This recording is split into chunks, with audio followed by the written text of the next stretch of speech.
Hi everyone, I'm Helen Young and I'm one of the directors of NADP and the chair or co-chair of the conference committee, along with Lynn Wilson, who's executive director of the NADP.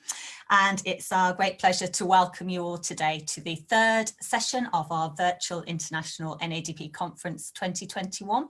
The theme of the conference overall is joining the dots of inclusive practice. What is the picture now? And the focus of this particular week, which is kindly being hosted by Helen Cook and colleagues who are going to be presenting, and I'll let Helen introduce them in a moment, but is on the theme of transition in an online blended world. So looking at transition from university into employment, but also from higher education and from further education into higher education. There's some brilliant videos on the website that are already up there and freely available. Also transcripts and are available for those as well. So do have a look. We've got a great one from one of our presenters today as well at Lincoln University, along with other ones as well. So please do check those out and feel free to share them as well with colleagues. And we've also got a really good podcast this week, so have a look at that as well. Bookings are available now, open for next week's session as well, which is with Brian Lutschmeyer on UDL and next steps for inclusive design for learning. So do have a look at that and book onto that as well. So for those of you who are just joining us, firstly, thank you to Captioned for captioning all of our conference sessions through June.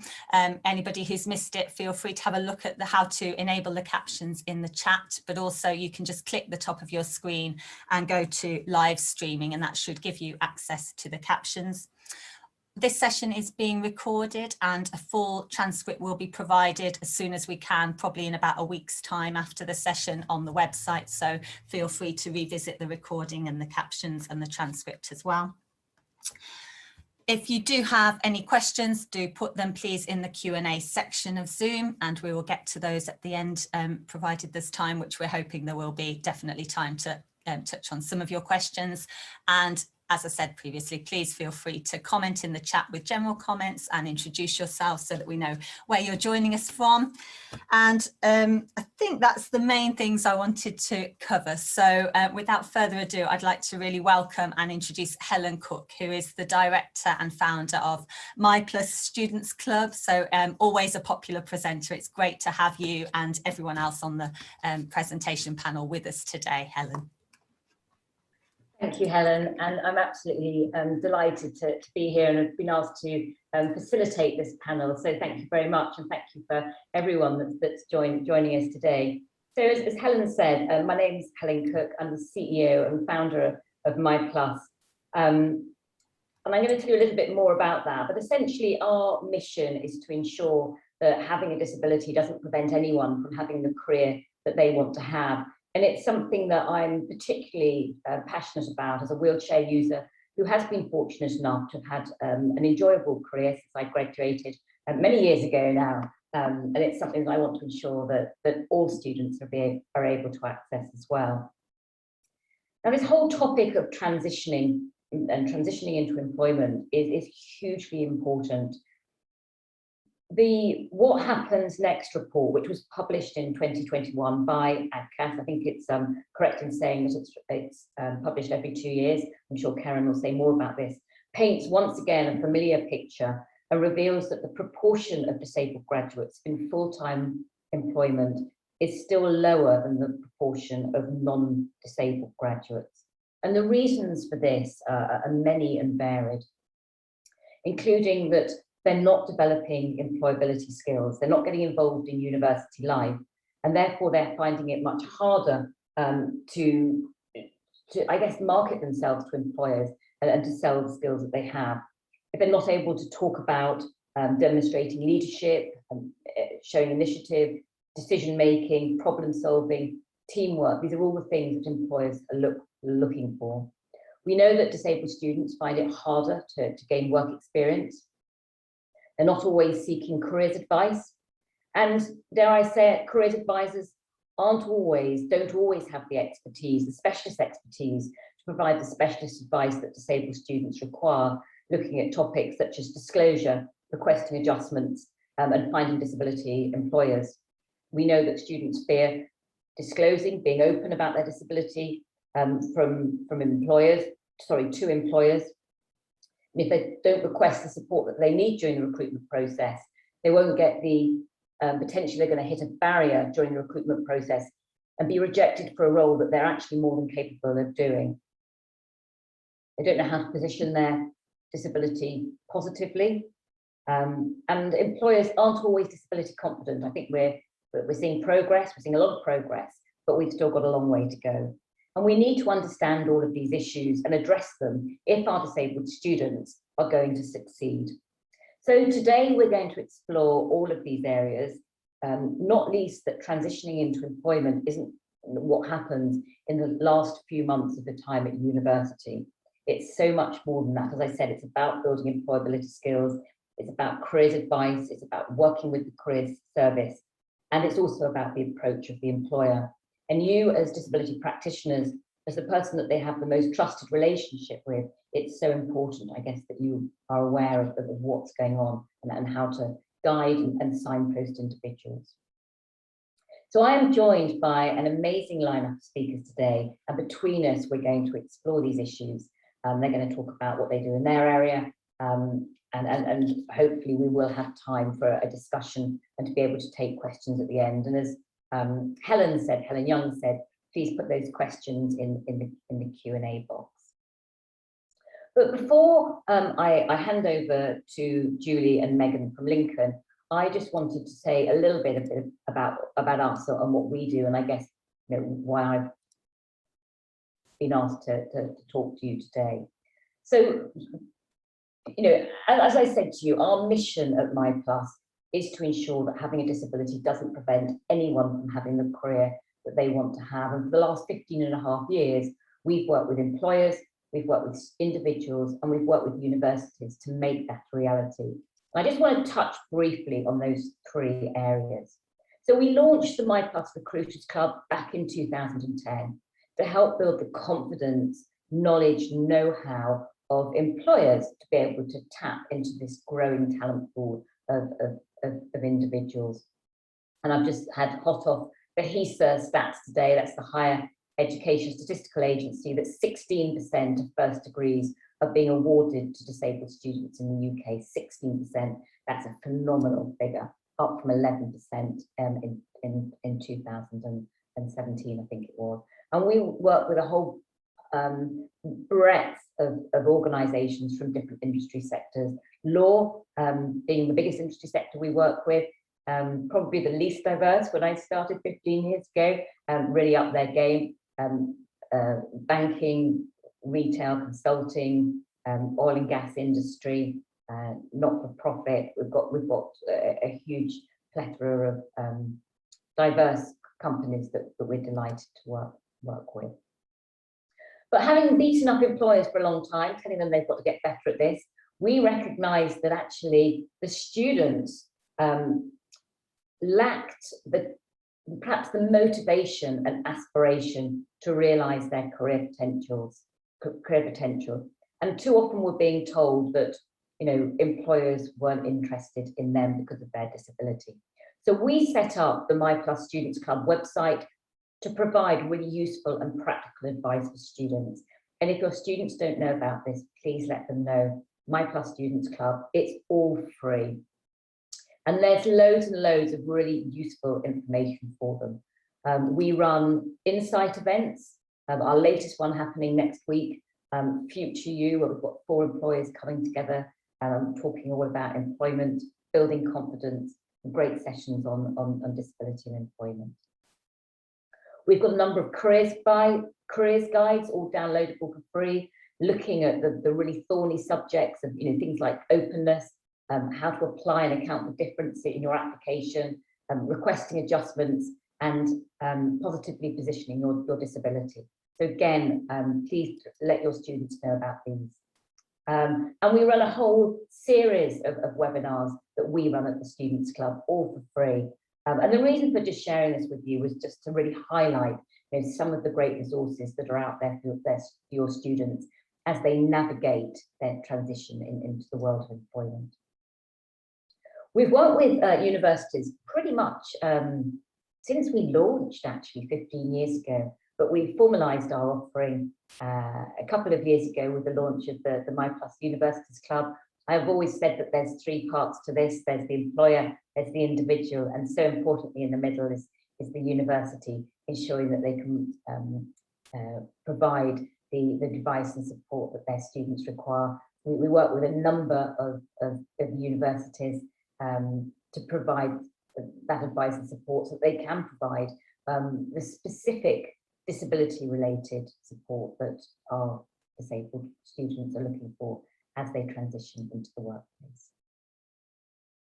So that's enough from me. I just wanted to give you a little bit of information into who My Plus are. But it's now my turn to hand over to our first speaker. And I'm absolutely delighted to introduce Julie Spencer and Megan McAuliffe from Lincoln, who are going to talk to you about transitioning into higher education. So Julie and Megan, I'm going to hand over to you and ask you to please share your screen and Thank you very much. So just to let you know, for this bit, it'll be just me, and then Julie will come back and join us for the Q&A and any questions and stuff later on. Is that all right? That's brilliant. Thank you very much. Right, where am I? This is where, let's see. Okay. Right, I shall, hopefully everything will work. We're ticked shared sound, so that should be fine. Lovely. I hope you can see that all okay. Just let me know if there's any problem. Yeah, that's going. So lovely. Thank you very much. So yeah, thank you very much for having us. So my name is Megan. I'm a transitional wellbeing advisor based within the Student Wellbeing Centre at the University of Lincoln. And Julie, I say, who'll be joining us later, is the head of student wellbeing here. So she's got a huge amount of experience across the whole student journey, and obviously what we're focusing on today. So I'm because I'm really worried about going over time, because I have a terrible habit of chatting, so I literally have a stopwatch in front of me to make sure that I don't. I think to start with, it's really, I mean, we were talking earlier between ourselves about the move to employment, so I just wanted to say really that we do recognise that, how important it is for universities to produce employable graduates, and I suppose for us, and part of this project, it is about starting right back at the beginning, before they even arrive at university. So I'll just give you a little bit of background on the project that we're involved in at the moment. So although I'm a transitional wellbeing advisor, so I'm seconded onto this project for 2 years. My substantive post is a wellbeing and mental health advisor, so I will be going back to that once the project is finished. So our project is funded by the Office for Students. So we were one of 10 institutions awarded funding back in June 2019. Although the project is 2 years, so it's actually due to finish in December this year, but we've just secured a 3-month extension, as some of the other projects have done as well, because of the impact of the pandemic, and just has meant that perhaps we haven't been able to achieve as many of the outcomes as we would have wanted. So we've got a slight extension to March next year, which is lovely. So our project is really looking at that focus and focusing on, between the transition between further education and higher education. So Julie's been here for 20 years and I've been here for nearly 15. So the idea of the project is looking at those common issues that we identified through services like our drop-in that we run every day for first-year students making that move to university. What are they coming to us with? What are the things that they're concerned about? What are the common things that crop up again and again and again? And basically looking to, or aiming to, provide some support and information and advice much earlier in the journey, so to what we call pre-arrival. So our project is really focused on years 12 and 13, and I'll talk about some of the work that we're actually doing with those in a second, with the ultimate aim of reducing impact on local services. So like many institutions, I imagine, we work closely with the NHS and the local crisis teams and the community mental health teams, and we are really looking at reducing an impact on those further down the line. And it isn't just about the University of Lincoln. Obviously, we're talking to people who may well be going anywhere across the country. So hopefully the work that we're doing will also benefit other institutions as well. We work as part of a wide team as well, including our digital student life team, who produce some fantastic content, which I'm going to show you shortly, and as well as some external partners, as I mentioned, the NHS. We've got Lincolnshire Police, Lincolnshire County Council, and Lincolnshire College as well, which is really great to have some input from them. So in terms of our project work, so the stuff that we're actually doing, and I say this is a bit of a light touch presentation because there's so much, and to try and fit it into a small amount of time is quite hard, but a huge amount of our work has been doing this outreach work. So physically going, prior to the pandemic, physically going out to schools and colleges and delivering presentations and workshops around topics such as managing change as an overall theme. We focus on emotional fitness, managing emotions, self-care, identifying their strengths, resilience. So we're really looking at improving those skills, helping them to understand how to manage change, helping them to understand when they might need to access help and support, both in themselves and in others.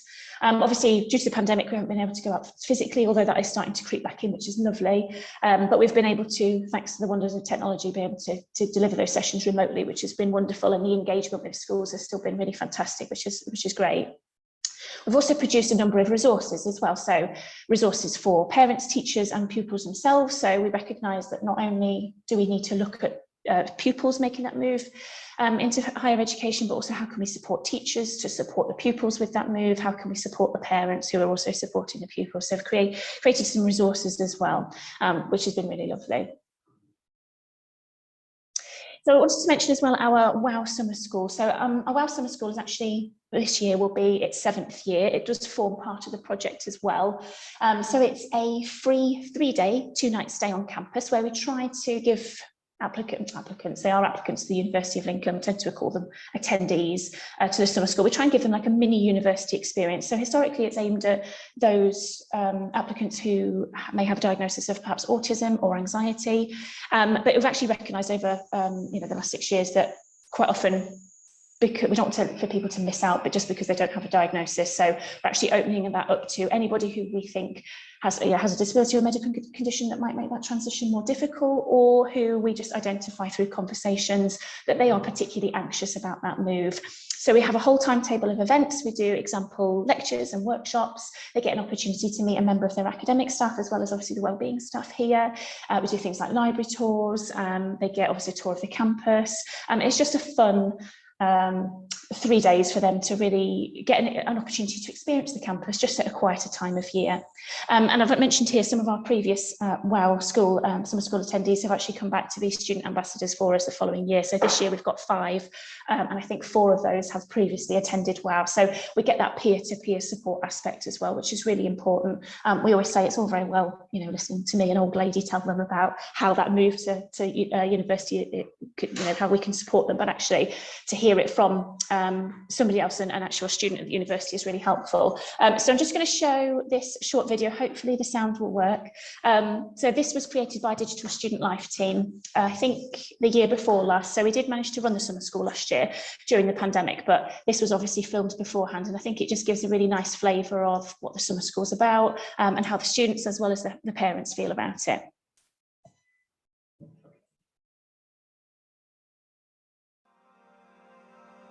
We found out about the summer school when we came to the open day for Lincoln University. My daughter suffers really bad with anxiety, and I wanted her to feel comfortable in whatever university she went into. That was a big issue for us.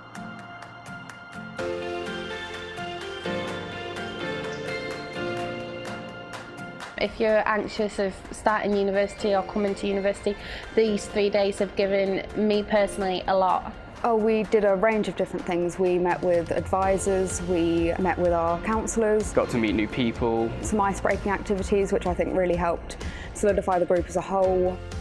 Getting to meet new people and making new friends, and didn't expect to find so many people with common interests.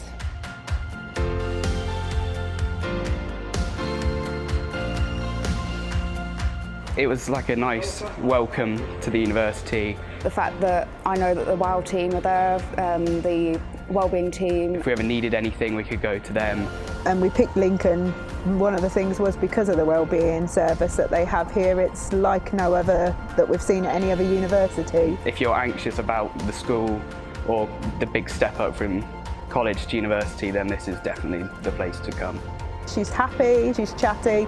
That's not like our daughter. I think it's given her a good start for September. Honestly, it was really nice to meet other people and not kind of be defined by our illnesses, because we're all here having gone through something or, having autism. To turn something like that into a positive experience was really nice.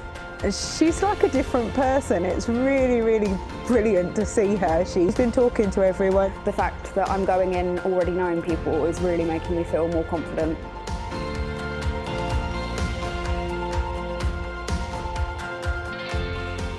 I came here and I sort of, you know, took the first step in and thought, I'm scared. We'd love to stay. Now I don't want to go home. The apprehension is now more excitement. But I'm looking forward to coming back in September, and I do recommend it to a lot of people. It's been a good taster of what it's going to be like, so I can't wait for September. That's just all a parent ever wants to hear, is their child happy.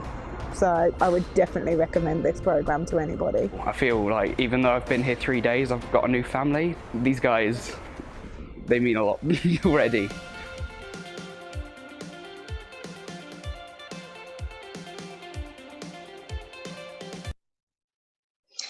So I hope that gave you a good sort of idea of a flavour of what the summer school is all about. I am conscious of time, I'm so sorry, Helen. I'll just skip through this last bit. So I just wanted to mention our digital student life team as well, who I did mention earlier on, but they were responsible for creating the video that you've just seen, and they have a number of podcasts that are available as well. We have the Student Life app, which contains a whole load of information, vlogs and blogs and videos, again, you know, made by students for students. And it does support the project with the digital content that you've seen today, and also that we use to go out when we go out into schools as well and do our outreach work. So I just wanted to pop our contacts on here. Again, I know this will probably be shared anyway, but if anybody wants to talk about the project or has any questions, obviously Julie and myself are here, but we also have our project manager, Kate Neal, as well, who is always happy to answer any questions. So I hope that's okay. I'm sorry, it was a bit of a whistle-stop tour. Megan, that was fascinating. I can see now why you say you can talk about it forever. I know, I'm sorry. Yeah, no, not absolutely fascinating, and I hope we'll have some time for questions. But just brilliant to see the work that you're doing and the impact it has, not just on the students, but I guess also for parents. It's a worrying time for anybody when their kids go to university, but particularly with disabilities. So thank you very much. Thank you. I'd now like to hand over to Lucy from Birkbeck University. Known Lucy for a number of years, and I'm delighted that she's going to talk to us about the Birkbeck Ability Programme, which Lucy's set up and has run, and really looks at how they're working across universities as a whole to support their students as they transition. So Lucy, over to you. Thank you, Helen. Right, let's attempt to you when it's up. Let me just attempt to share my screen. There we go. Has that appeared okay for everybody? Yes, that's perfect. Thank you. Fantastic. Thanks, Helen. So yes, my name's Lucy. I head up the Careers Service at Birkbeck University of London. And I'm here today to have a bit of a chat about our ability programme, which was designed to help students to transition from higher education through to employment. Before I go and talk about, there we go, sorry, my slides are going to have one of those funny 5 minutes. There's 2 screens, always confuses me. Before I go into what the ability programme looks like, I wanted to share a little bit about Birkbeck, because we are quite a different institution to some of the others that you might normally come across. We're an evening university, so everything is taught between 6 and 9 p.m. Our student demographic is older than your typical, and many of them combine their studies with work and or caring responsibilities. We have about 12,000 students, and we have a higher proportion than the national average in terms of students with a disability, so we're about 23% of our full-time entrants. So the ability programme, as I said, designed to help to support students through into employment, because we all know that there is still an employment gap between those who have a disability and those that do not. And our disabled students do find it difficult in securing graduate employment. Now, I know that that's a sector-wide issue, but I think it often impacts our mature students slightly more, because they often have multiple and more complex disabilities and have often had quite a period of time out of employment. So we commissioned some research, back in 2017-18 to explore kind of the concerns and challenges faced by students and also employers, because we wanted to see both sides of the story. I don't think we were particularly surprised by what came back.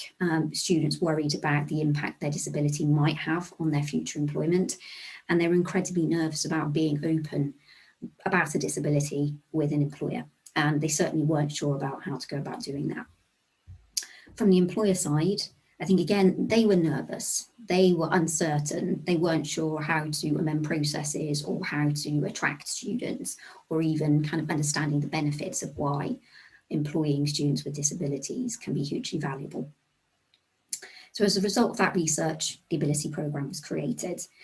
It has two primary aims. The first is to ensure that our students with a disability, and that covers everything under the Equality Act definition of disability, can access tailored career support for them that's going to help them to transition into employment and find meaningful employment for them. And then from the employer perspective, it's educating and consulting with those employers to help them through recruitment processes, help them to understand the value of students with a disability, and help them to be more confident. So the programme is a number of things. The main one is a workshop programme. So obviously pre-COVID, that was in person. That's all been shifted online this academic year, covering sessions like what is a disability, because I think a lot of students don't necessarily think that they do have a disability. We do quite a lot around opener statements. So Helen already talked about what MyPlus does, and we use a lot of their resources, which are fantastic, to help our students to create opener statements. So when they are having conversations with an employer, they feel comfortable and confident about the information that they're sharing and understanding the reasons why they might want to share that. Then in addition, it's things like addressing employment gaps. We cover things around access to work, what that process might look like. So obviously it's very different to DSA support that students might receive at university. We also have online support. So alongside any of the workshop programs, we have an online program that sits on our careers portal, covers the same content, but means if students can't attend a live session, they can review it afterwards and still complete their opener statement, for example. They can then have a dedicated one-to-one session with one of the team. So myself and one of the other employability consultants has experience of working with students with a disability. So we meet with them one-to-one. And then I think probably one of the most important parts of the programme is our paid internships. So we have been incredibly lucky to be supported by the Ian Carton Trust, who fund 12 work experience placements each year for our Ability Programme students. That included this year. Obviously, we've had to transition that on into virtual placements, so that has been an interesting process. But I think what we found is that actually it's supported some of our students in a far better way than in-person placements ever could. And then Helen mentioned that we work very closely across the college. So we have a very strong relationship with our disability and dyslexia service and wellbeing services. They will refer students to us. We will also refer to them as necessary. They will be involved in workshops and presentations that we deliver, but we're very joined up in terms of the communications. For example, I have regular catch-ups with the manager of the disability service, just so that we know exactly what each of us are doing and how we can make sure that we're supporting students in the best possible way. We also have a range of external partners that we work with. We are a small team and we want to partner with external providers to make sure that we're offering as much to students as we possibly can. So we've worked with MyPlus, but also Kaleidoscope Group, Even Break and Change 100, just so that it bolsters everything that we're doing for our students and ensuring that they are in the best possible position, either whilst they're studying to secure something in terms of employment, or whether it's come graduation. And I've put Richard's image on here just because it kind of sums up the impact that the programme has. Richard was one of the very first students to go out on an internship as part of the programme, and he's now secured a graduate job at Deloitte Digital. So we're incredibly excited for Richard, and it's been fantastic seeing his journey from growing from having very little confidence in his abilities to coming through and securing a job on completion of his course. And then I know that was, again, fairly whistle-stop around the programme. If anybody does want to get in touch, please do. And also feel free to ask any questions in the chat or in the panel at the end. Thank you very much. Lucy, thank you. I love hearing about the ability programme. And again, I know there's so much more that you can talk about. Particularly, I think a lot of people will be interested with how you work with your disability and dyslexia service, because that's where a lot of people are working who have joined us today. So I'm sure there'll be some questions coming in for you. But thank you. That's really great to hear about that. I know you spoke a few weeks ago at our event. I never tire of hearing about the work you do. So thank you. I would now like to introduce you to Karen Coney from Liverpool John Moores University. Karen's got two hats on today as a careers advisor, and I know you're going to talk about some of the work that you've done, particularly around autism at the university. And Karen is also co-chair of the ADCAS Disability Task Force, and I know you're going to talk about the work that the task force do. So Karen, over to you. And again, I'll just confirm that it's all working. Thank you. Can you see that? Is that all fine? Yes, that's perfect. Thanks, Karen. Oh, brilliant. Thank you. Thanks very much. So yes, as Helen has just as mentioned, my name is Karen Coney, and I'm representing two roles here today. ADCAS is many of you are probably aware, but is the professional body for careers practitioners working in higher education. And yes, I'm co-chair of the Disability Task Group. I'm going to mention a bit about that and the support we offer, and also then talk about my own work with autistic students, as Helen mentioned, at Liverpool John Moores University.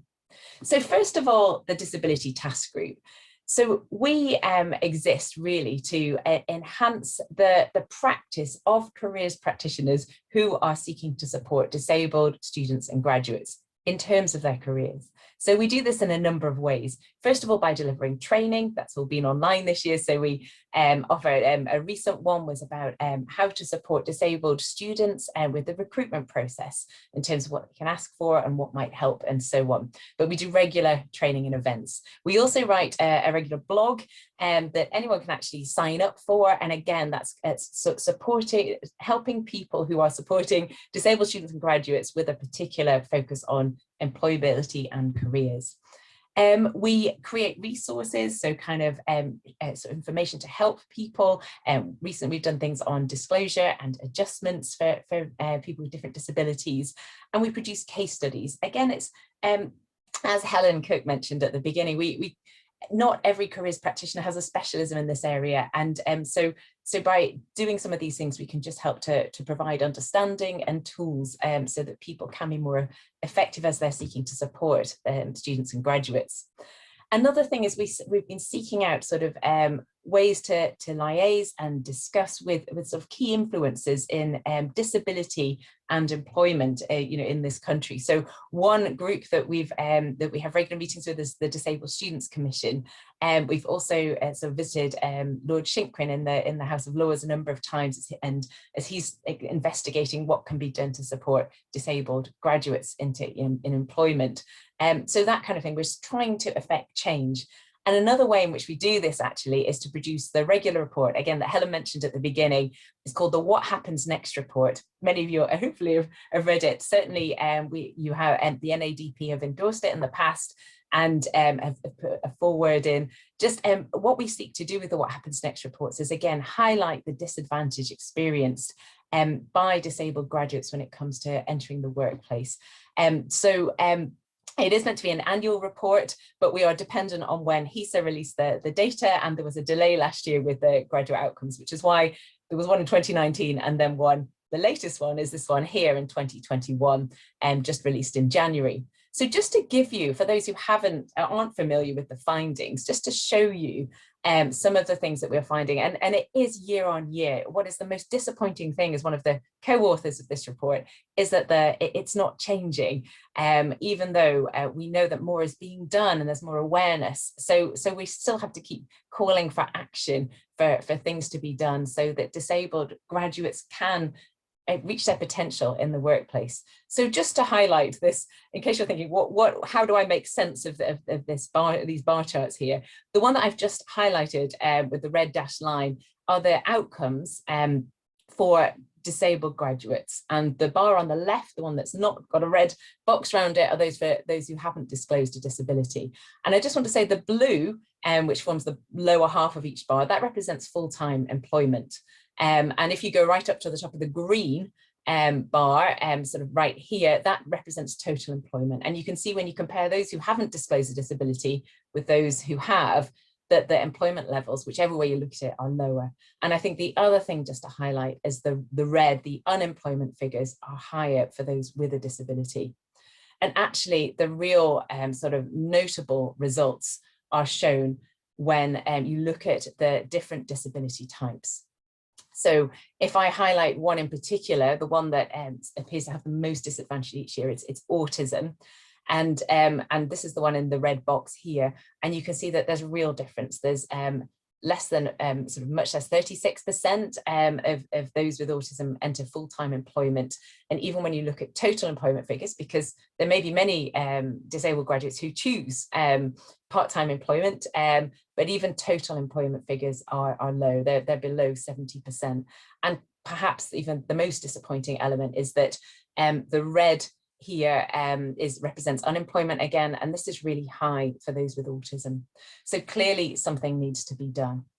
And just moving on from that, having been, as I said, the author of this for a number of years, and seeing year on year that autistic graduates appear to have experience the most disadvantage, has led me to start doing, I'm now currently about halfway through a part-time PhD, which is exploring what can be done by careers practitioners like myself to support autistic students to progress successfully to employment.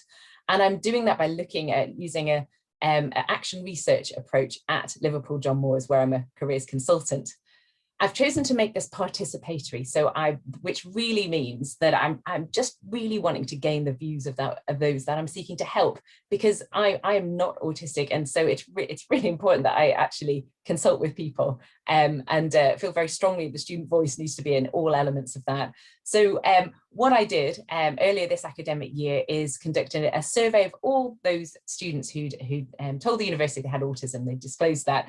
I surveyed them, asking them what would they like in terms of career support, what would be helpful. I then recruited, and I had asked to call for volunteers, had 6 autistic student consultants who volunteered to help me to analyse the results of the survey and to use that to co-design a series of events for autistic students that were related to employment. So it ended up being 3 webinars.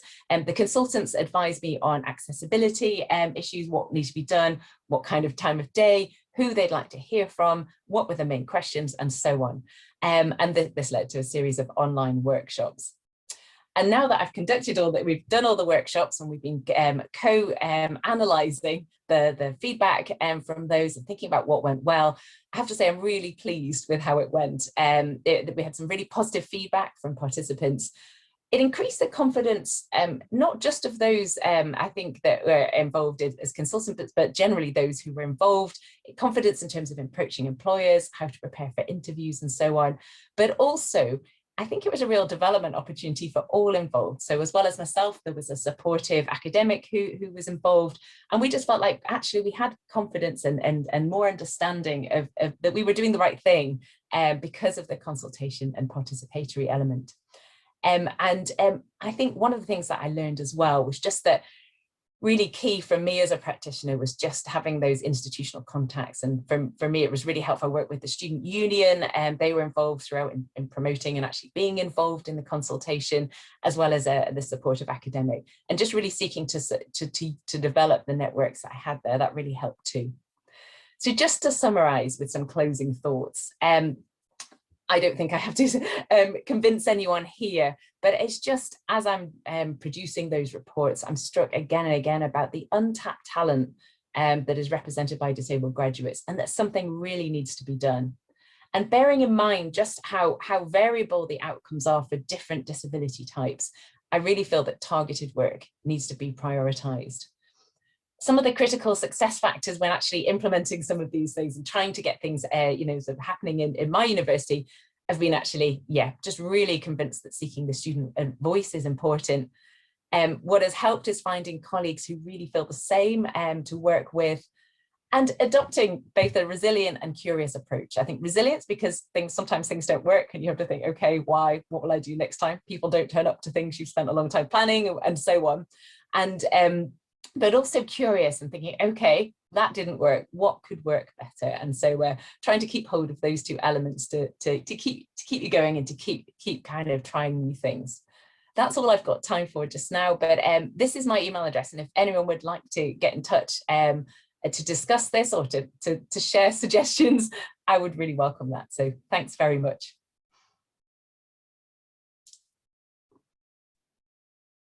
Karen, thank you. As always, it's really interesting to hear you speak. And you talked about the untapped talent pool, and it's something that I am so passionate about. I think it's a waste of talent, not just for the individual, and we all know how important work is. And I'm not talking about money, that's housekeeping. I'm talking about how we contribute to society, being part of something, building our self-worth and our confidence. But it's also a total waste of talent for the employer if they're not tapping into it. So it's something that we can't say enough, or can't emphasize the importance of enough. So thank you. Thank you. I'm delighted now to hand over to Clara. So we can't talk about students transitioning if we don't hear from the student voice, or at least a recent student.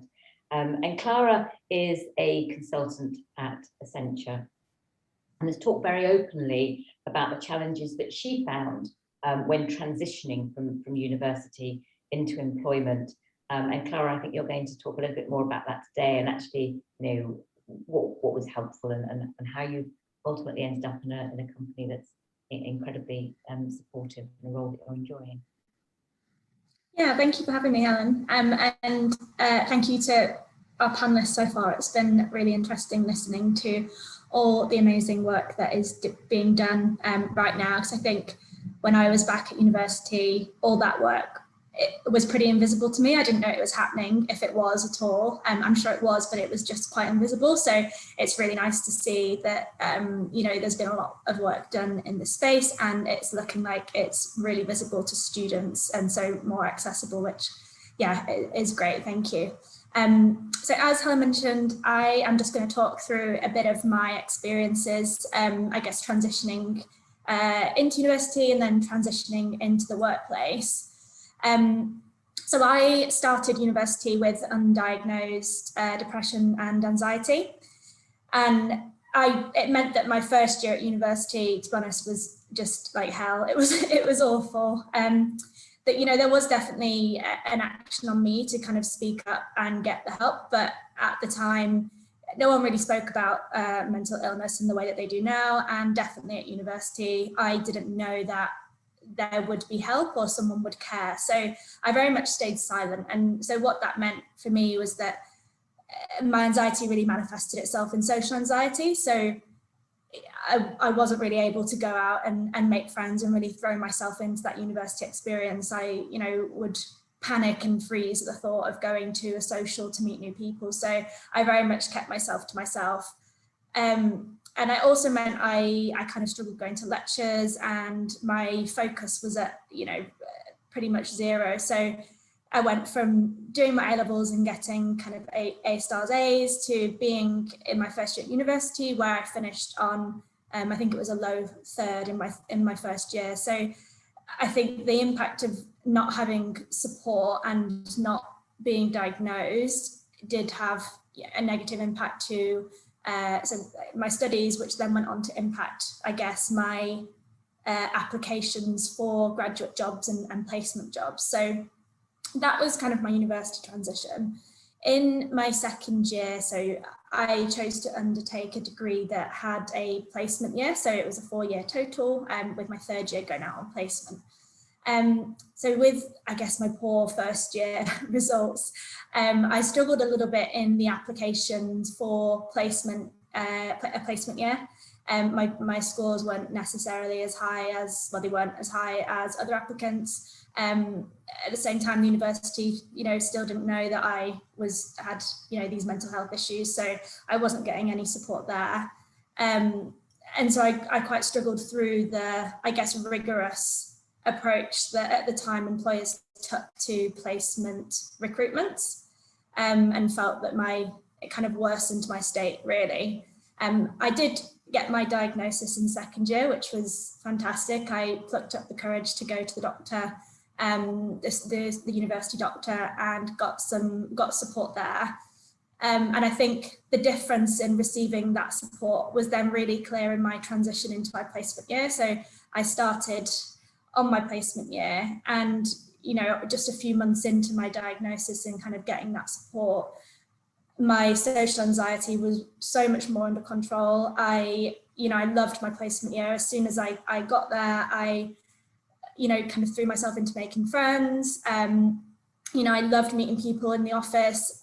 It was, one of the best years of my life, I think, and so far. So I think the difference between that support is really clear between those 2 points.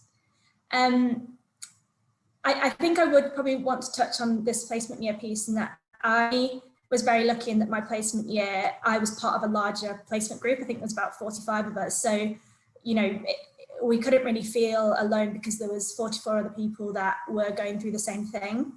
I think if I had been on a placement where I was maybe a little bit more isolated, maybe there was just 1 or 2 placement students at a company, potentially I would have struggled a lot more. And I think I just want to call that out for anybody that's kind of listening from a university to, hopefully kind of put a bit extra support in for those students that might necessarily not have the group around them as they go through placement year.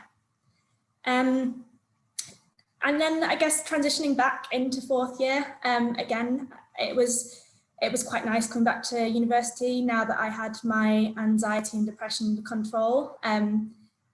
I still struggled with the approach to recruitment that companies take for grad jobs, but I guess this is more around transitioning, so I won't focus too much on that, but that was still a struggle. But in terms of my time then at university, 4th year was a great year for me. I made so many new friends, and I really thrived in my final year at university. And I feel like I've taken that forward into now, my graduate job and moving back to London. I've made so many more friends in 4th year that we've all kind of moved to London together, and that made joining the workforce in out of university as a graduate much easier because I had that support network around me, and I wasn't kind of alone in it.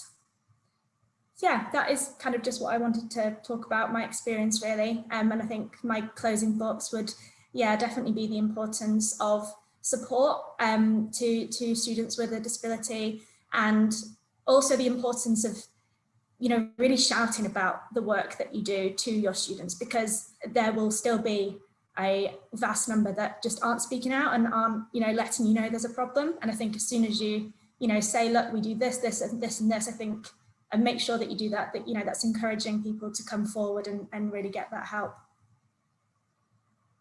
Oh, thank you. It's always, you're always so very articulate, and I really appreciate, I'm sure everybody will do, how openly you've spoken. And I think it's interesting, as you say, you said at the beginning that all this work that was going on was invisible to you, for whatever reason you didn't see it.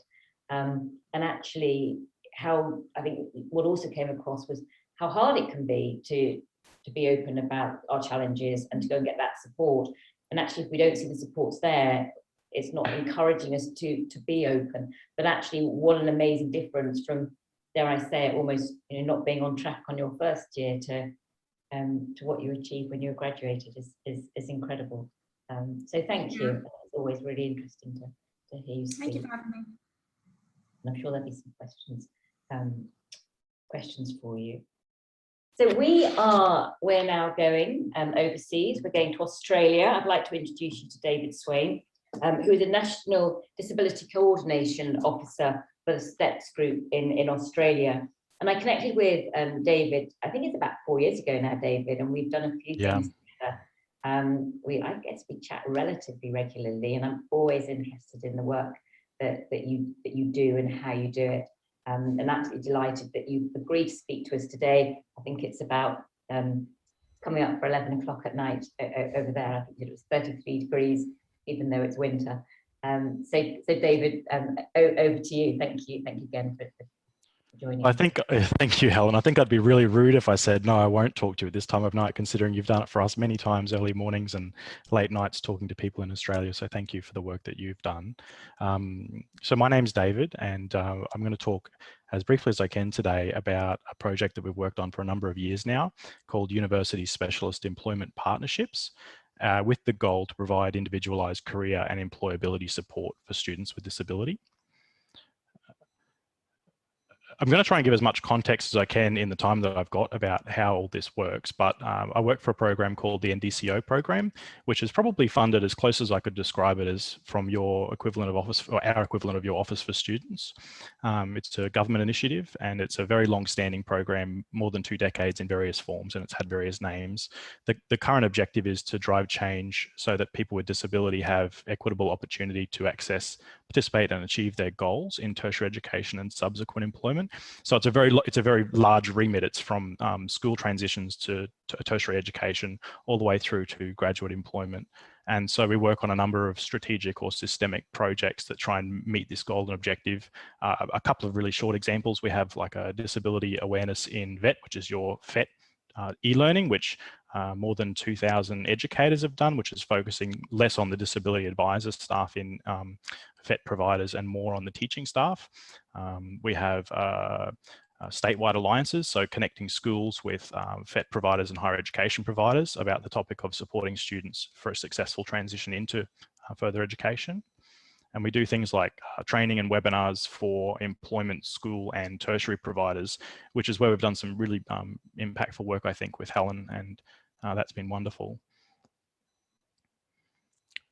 So the project I'm talking about, USEP, it uses existing funding in a very innovative way. So what we've done is we've taken the funding that the government provides for the provision of employment supports for people with disability, and we've borrowed staff members from those agencies, and we've inserted them into universities as a part of the equity and careers teams. So there was a gap that was identified where if you were a student with a disability, and I don't think this is going to be unfamiliar to you, if you're a student with a disability and you graduate from university with a bioinformatics degree, for example, and you arrive at your local employment service, you may not receive the level of tailored support at the graduate employment level that you might have needed, and it probably didn't happen at the right time either.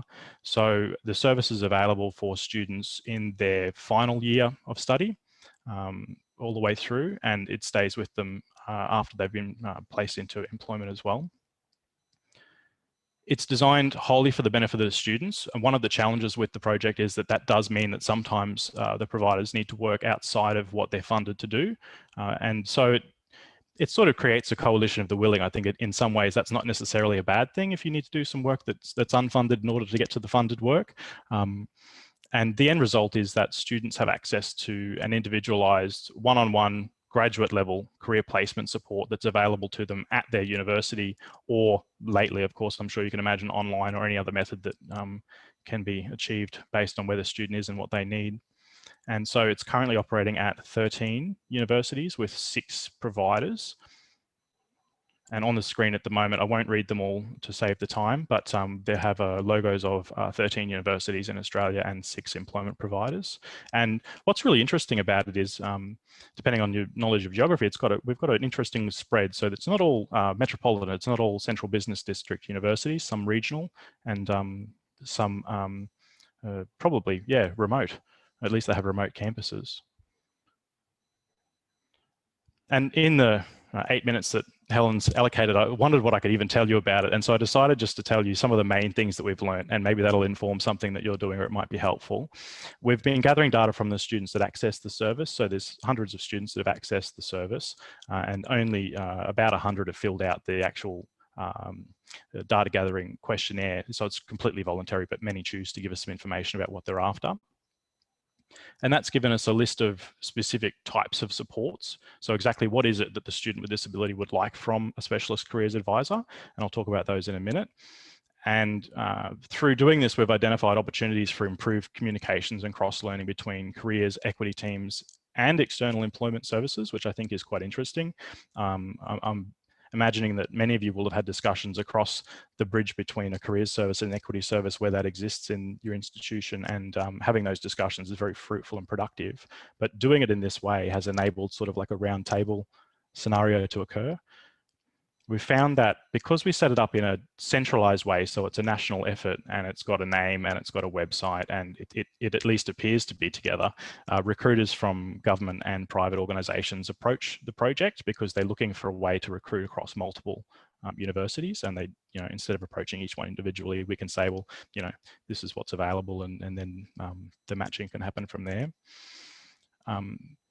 One of the things that I'll highlight, and I wonder about your experiences, I know that this sort of thing has been done probably since, at least in Australia, since the 90s. And we had someone come over there, Mark Lascadone, he did a Churchill Fellowship looking at what was happening in UK universities about 6, 7, maybe 8 years ago.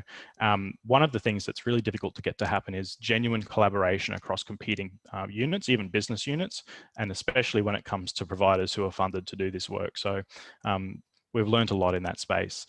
And if you're really into the detail, there is a full background report on the project about how it was started and why, and how it's going on the website, which is usep.com.au.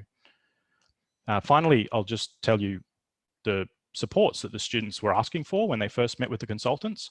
And this is in rank order, and some of it's really interesting. So specific advice about how to talk about an injury, illness, or disability with employers. I don't think that's unfamiliar. Guidance regarding how to get started searching for a career after university. And that, what I'm talking about there is actually individualized career guidance, not necessarily related to disability. And then finding out how to identify employers who are equipped to provide an inclusive workplace. So while of course both our countries have legal protections, students are very interested in knowing which ones are the good ones, who's going to allow me to bring my full self to work and be myself. And I think that's helped shortcut a lot of those application processes by saying, we just had a great experience with this organization and you would like them. They're looking for advice about when to talk about their disability, and they're looking for what other options and supports are available. For example, we have a government-funded program that can purchase workplace modifications and fund psychological interventions and this sort of thing, and students were interested in knowing what was out there for them. And then where a job interview is appropriate, and that's a whole other conversation, but where a job interview is appropriate, many of the students are actually looking for coaching about job interviews, and a lot of these consultants have done practice interviews, which is, you know, just that individual touch I think has been very helpful. So thank you. It's been a real delight to talk to you very briefly about this. My email address, if you want to talk about it in detail, I'm happy to, is davids@stepsgroup.com.au. And Helen, thanks for inviting me to come and give a lightning tour of USEP. Thank you. Always really interesting to hear you speak and the work that you're doing over in Australia. And I think that you know, particularly one of the things that's, you know, just that last slide stands out is that the support that students are asking for is pretty much, you know, well, it's identical to what we see over here. And I think you know, it's universal, isn't it? That, you know, finding a job, I always say, is hard enough for anyone, regardless of whether or not you have a disability. But when we stick a disability in, we've got this whole host of other questions that we want the answers to, and it's about how do we find the answers in who is you know, who has the expertise to provide it. So thank you. That's yeah, great to hear what's going on elsewhere. And I'd now like to introduce our final, but last but no means least, and speaker Claire, who's a talent acquisition marketing manager at Enterprise. And I've worked with Enterprise for many years. I remember meeting Ash 12, 13 years ago. And it's been amazing to see the progress that they've made in the disability space. One, as a company as a whole, I think of all of my clients, the approach is such a holistic approach where they've looked at it from not just talent, but also the customer, the client, their suppliers, their partners, and really making such a difference. But potentially, but specifically, when we look at what's been happening in their recruitment space and enterprise, I'm sure Claire's going to talk to you about this, very much recruit graduates and develop and progress them through the organisation as their talent pipeline. What they've done to engage with this cohort, to get them, I guess, first of all, interested in the enterprise as an employer, but then to support them through the recruitment process and into employment.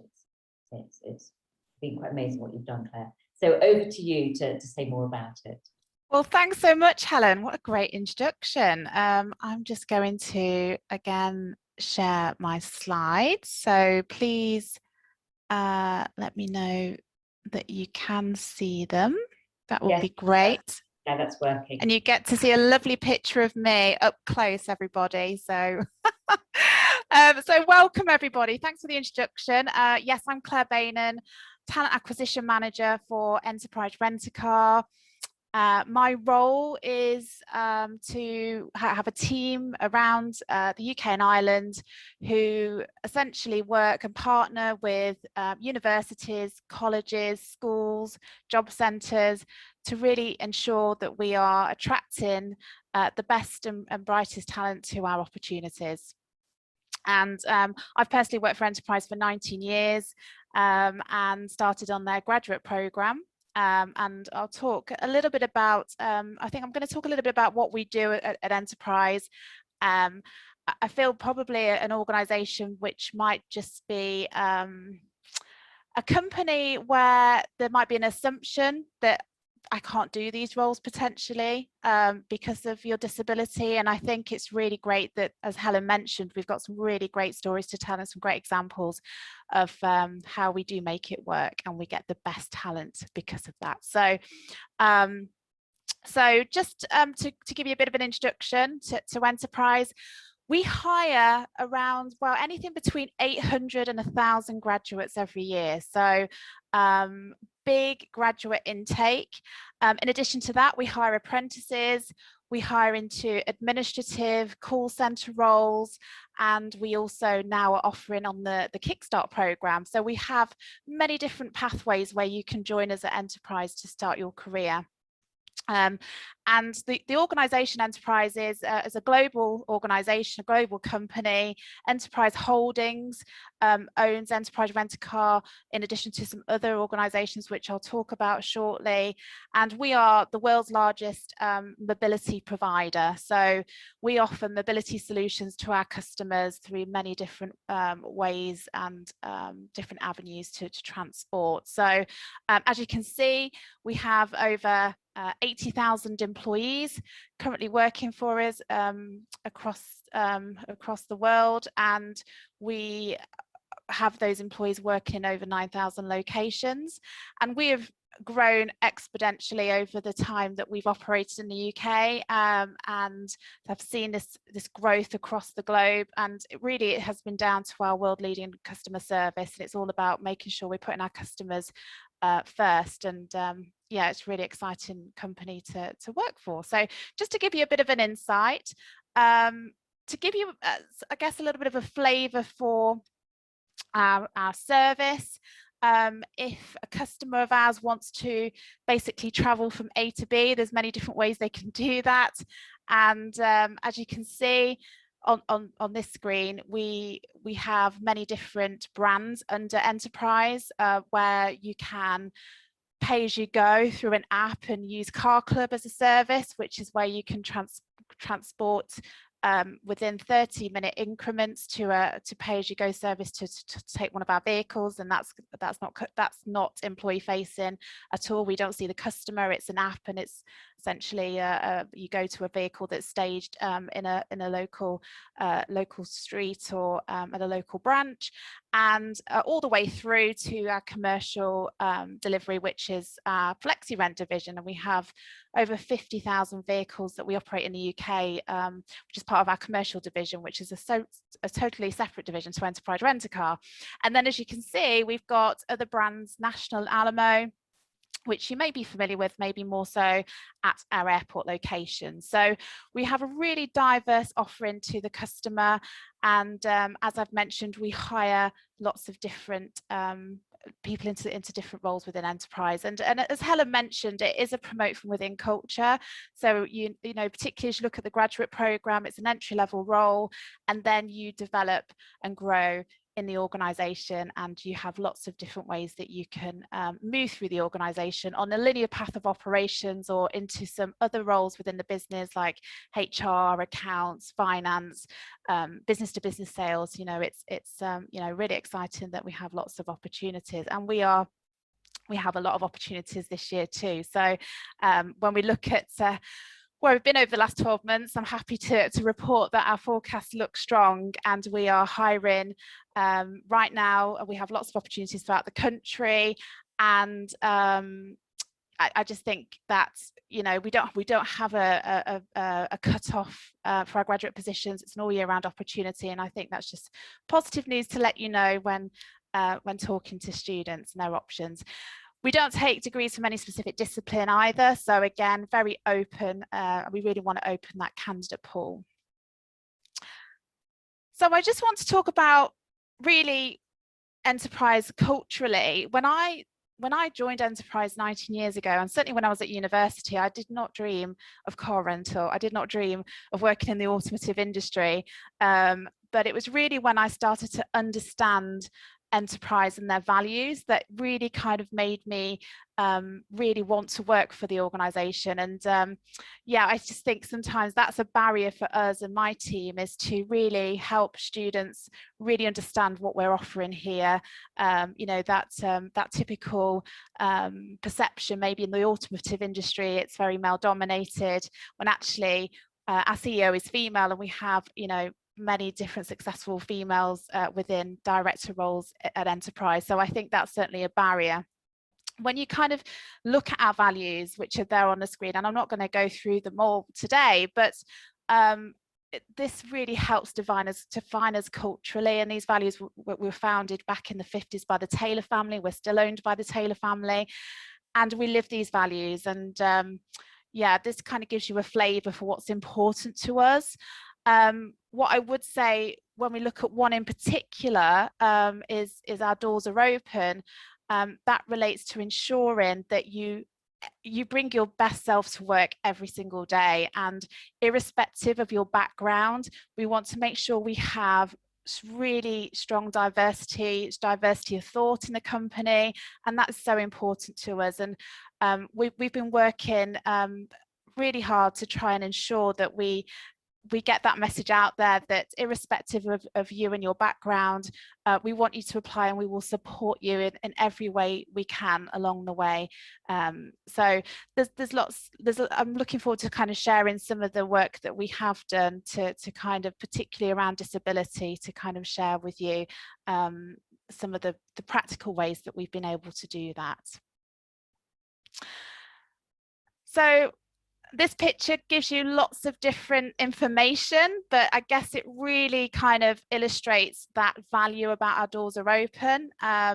We work with lots of different partners, but as we look at disability, Helen has been an amazing partner to us at Enterprise. We've worked together to ensure that our recruiters are certainly disability confident, and Helen has been, you know, and her team have just been, you know, outstanding to really kind of support us as a talent acquisition team. I wanted to kind of, I guess, sort of signpost the fact that maybe during the panel I will talk a lot more. I think there will be some questions, and hopefully I'll get to talk a lot more about how we attract, I guess, applications to our opportunities from students with disabilities. We've got some great profiles on our website for our students, for our employees to tell their story, and I think storytelling is really important. So it'd be great, and I can signpost you to our careers page, but we've got some really great stories to tell. And in fact, we've just ran our undergraduate of the year program, and Theo was our winner with Target Jobs, who is blind, and we were able to he was just the most outstanding candidate, and we were able to put those adjustments in place to ensure that he was able to go through our recruitment process and be absolutely brilliant. So there's lots that I want to talk about, but I'm conscious of time and having time for the panel, so hopefully I'll be able to expand a little bit more about some of the practices that we've delivered to get the best and brightest into our company. So back over to you, Helen. Claire, thank you very much. Always interesting to hear about what's going on at Enterprise, and we are, first of all, I'd like to say thank you to everyone. Such a diverse sort of range of topics that you've talked about. It's almost, I don't know where to start with the questions. So I think what I'm going to do, actually, I'm just going to hand back to Claire to start with, because I think, Claire, it would be a little bit interesting to hear about the employer perspective. So we've only got sort of 15 minutes for questions, so I'm going to ask people to keep their answers relatively succinct, but just to understand a little bit about how you support people through the recruitment process, because we hear a lot about reasonable adjustments and disability competent employers, but how do you support people through the recruitment process? How does that work in practice, and as they transition into you as an employer? Yes, thanks for asking, Helen. Yeah, it's really important that, as I've mentioned, the candidate brings the best version of themselves, and we need to understand what adjustments they need to be able to do that. And it's really important to us to provide an environment where it is fine to ask for those adjustments. And as I've alluded to, there's great content on our website to hopefully open that conversation. But I think it's interesting, as you look at our application, our online application, the question that we actually do ask is what adjustments will you need to participate in the recruitment process? So it's more assumptive, I guess, in the sense that we kind of assume you need them, so please tell us what they are, and it really helps us sort of open the dialogue to our applications to feel comfortable to disclose. So I think that's the first step, is to kind of start the conversation. And we recognize that every single candidate is unique here, so we are not going to say that we are the expert. So it's really about engaging in dialogue with the candidate and explaining the recruitment process, and then asking them what is it that will help you through that process. And I could provide lots of different things that we've done just to kind of make it just easier and for that candidate to be successful. So that kind of is more from going through the process and the application process, which today is an online application and a recruiter interview. But then when they start in the organisation, you're given a buddy, so you've got that sort of person that you can really kind of connect with, and we also again sort of ask, or say to the candidate when they start, you might not know what you need right now when you start with Enterprise, and we appreciate that, so just please let us know. And I think sometimes candidates don't know what they're going to need until they start, and it's having that consistent dialogue with the employee. And just one thing that we do also have is an inclusion passport. So when you start with us, because we have a promote from within culture, and you can move around the organisation quite often into different roles, rather than having to have the conversation again and again with a different line manager, we have a very visible inclusion passport that you complete. So when you do move, the line manager, the hiring manager can see what adjustments are needed, rather than having to sort of have them explain time and time again in the new role they may start. So that's just to give you an example of a few different things that we do, Helen. Brilliant, thank you, Claire. I'm going to come out now to to Lucy, David, Karen, and then Julie and Megan. That's the order on my screen. And I'm interested to know of all the work that you've done and of your projects, almost what's the one thing, the critical success factor you would say that in order to achieve the success you have, this is what you needed to do. And I guess what you were saying to another institution, if you're trying to replicate this is the bit that you've got to get right. So Lucy, can I start with you? Oh, now there's a good question. I think for us, the bit that's made the most impact, and I think has been very important to get right, is the internship opportunities, because that's where we have seen the greatest growth, both from a student and an employer perspective. But you do need to be pretty, I think, aware of the possible issues that might happen with students with disabilities going out to an employer. So you have to have the right systems and processes in place.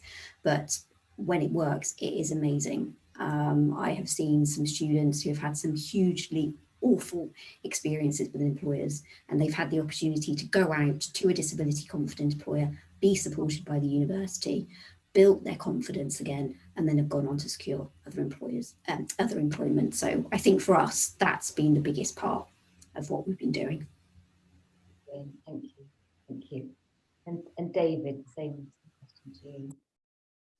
I think what was really interesting, just focusing on the project that I spoke about, was that when I first started doing that work and putting it together, a lot of people, probably in more senior positions in terms of time than I was at that time, said it won't work. And but we'd really figured out all of the issues of why it didn't work previously, and we'd really thought about it. So we had to have a little bit of self-confidence about at least testing it, and then being open-minded that if something doesn't work, to learn from it, fix it, and keep going. And yeah, continuity has been probably the key to any success at all in that particular work. A lot of people will say and often say that's been done before and it won't work this time. Yeah, I think that's an interesting one, and that's so hard to get over that sort of attitudinal barrier, isn't it? And it is about, as you say, sort of take those learnings and keep it on going. Karen, what about with you and the work that you're doing? One thing that comes to mind very quickly is resources to do something well.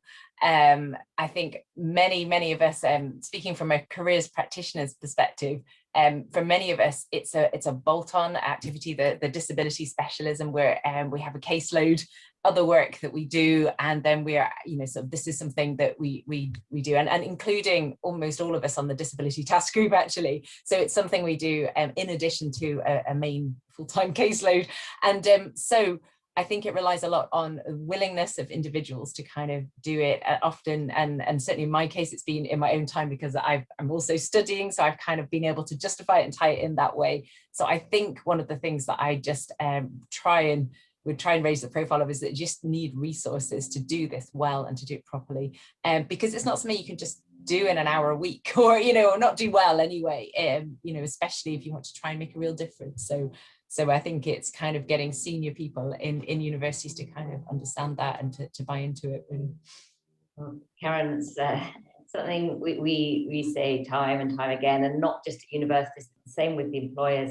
If it's just a bolt-on, if it's just a, when people say, "Oh, I've just taken on responsibility for D&I," it's like, it's not going to work. And I'm not a negative person, but Julie and Megan, what about for you? What's the one thing that you'd say that's really made this work for Lincoln?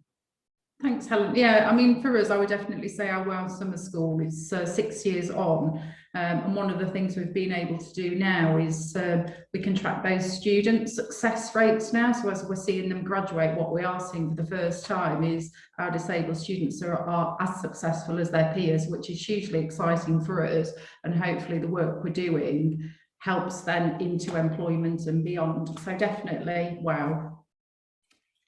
Brilliant, thank you. And actually, just another question, because this has come in, and then I'm going to come to Clara. That's come in. So thank you for this. Somebody said we run a transitional event, and it's normally just for a day, but planning to expand it. And they're interested to know which Are there any particular elements of the event of WOW that you run that the students have found the most beneficial or indeed most enjoyable? So, I guess. Yeah, thanks, Clara. Yeah, absolutely. I mean, you must do this bit. Would you believe it, the social aspects? So when we see students arrive on that first morning, we've had students sadly who are vomiting and that anxious about being there. So for us, most definitely is that social aspect, that living in student accommodation and experience those elements for the first time. And then just to add on to that, then we do specific academic sessions where they get to meet their personal tutor for the first time. And that is just, it's absolutely fantastic. The results we're seeing from both of those sides of things.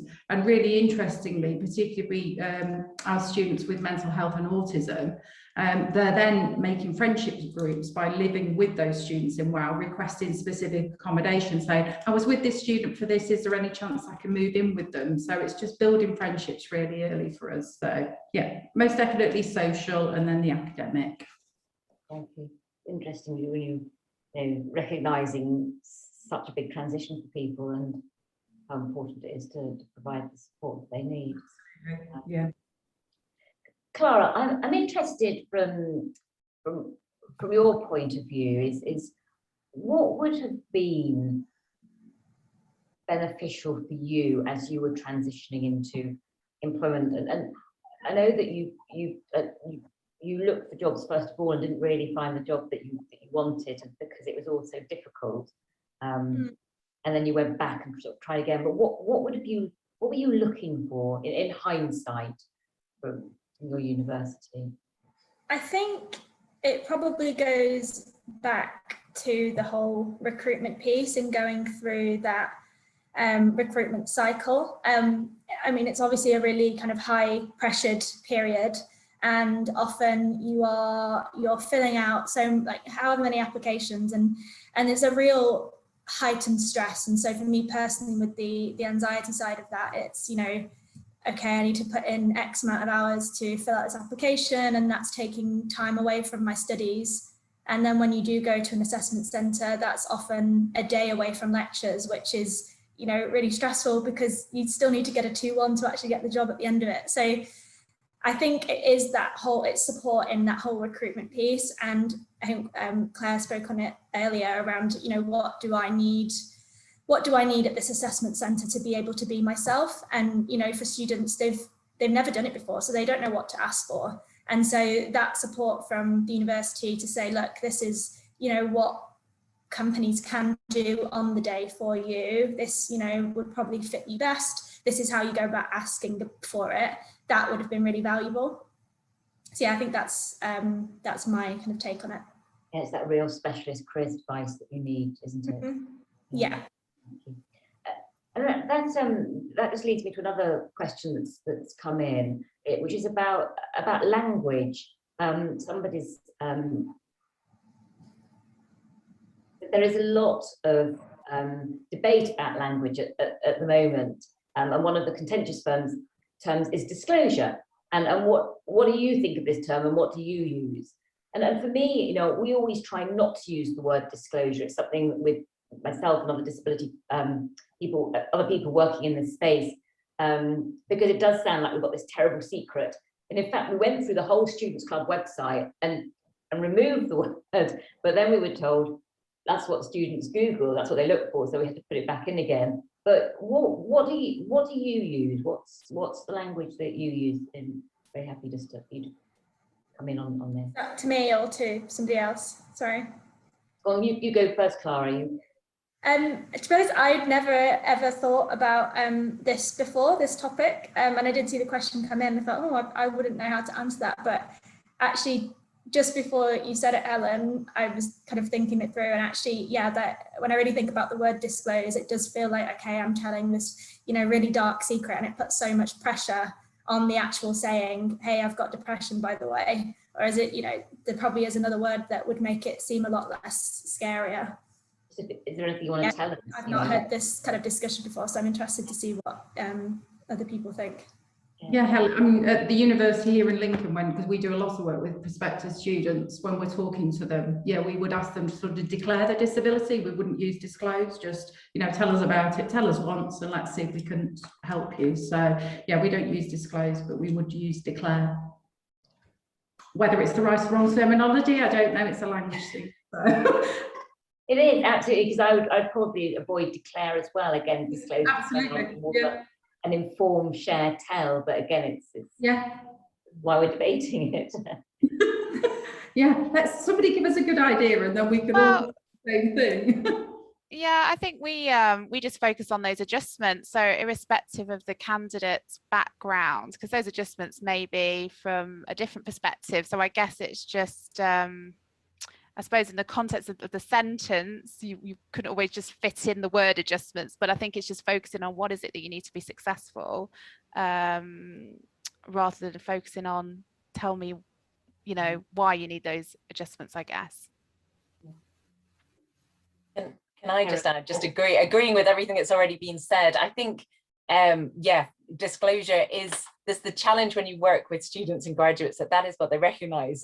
So we also have that, how do we advertise webinars or that kind of thing, because that's what people will recognize, but not liking it as a term at all. And I think in the disability community, there's definitely a rejection of something that suggests it's you know, kind of there's something sinister or something you should be embarrassed about in the disclosure. And I think it's the same with reasonable adjustments. Again, that's starting to sort of, there's an implication there that there might be some adjustments you'd ask for that aren't reasonable, and it's a legal term, so people can be forgiven for using it. But again, I think the disability community is starting to question the use of that in everyday language. So I think it's important, because if we're really wanting to encourage people to say it's you know, please do share your, which is the term I told you, share your disability with employers, and you know, you should get and be accommodated and have adjustments that are suitable and that help you to do your best, then we need to try and make that language really positive, because I think it does matter. But it might just take time for as perhaps us insisting on using it and employers using it, that will help students and graduates to understand what is meant if we stop using the terms like disclosure. Thank you. I have got one more question, but I know I'm out of time, so I'm going to ask it, and I'm going to ask you to put your answer in the chat box, and then I'm going to hand back to Helen Young. So the question that I'd like to ask you was, for each of you, what do you think now is the most important thing that we need to address to improve our disabled graduate outcomes? What's the one thing, from you all coming from different perspectives, that we need to do now so that there isn't this gap in employment outcomes? If you can put that in the chat box, that would be great. I would just like to thank all of you for speaking today, for being with us today, for taking the questions, for sticking to time. And I think probably everyone realised that I gave them a bit of a please stick to time. It's been absolutely fascinating. So thank you very much. And Helen, back over to you. Yeah, just to echo that, Helen, thank you to you all. It's been certainly from my point of view, a really interesting discussion, very insightful. So we're very grateful to you. There's been lots of positive comments in the chat as well as people have been speaking, so thanks so much. Yes, so that's the end of this session. Just another reminder, you can now book for next week's, which is Brian Lutschmeyer's and his colleagues in the sector presentations on UDL. And people that have attended today, you can also access, if you haven't already, a virtual goodie bag, which is available on the NADP website. So do have a look at that. Our sponsors have very kindly provided various remote free trials to things and different bits of information, some post-it notes as well and things like that. So have a look there if you haven't already. And yes, so thank you all for joining us today. It's been really wonderful, and feel free now to log off and enjoy the rest of your days, those of you that are in a daytime setting still. And thanks for joining us, David, particularly. I hope you get a good night's rest now. Okay, thanks. Bye-bye. Bye-bye. Bye-bye.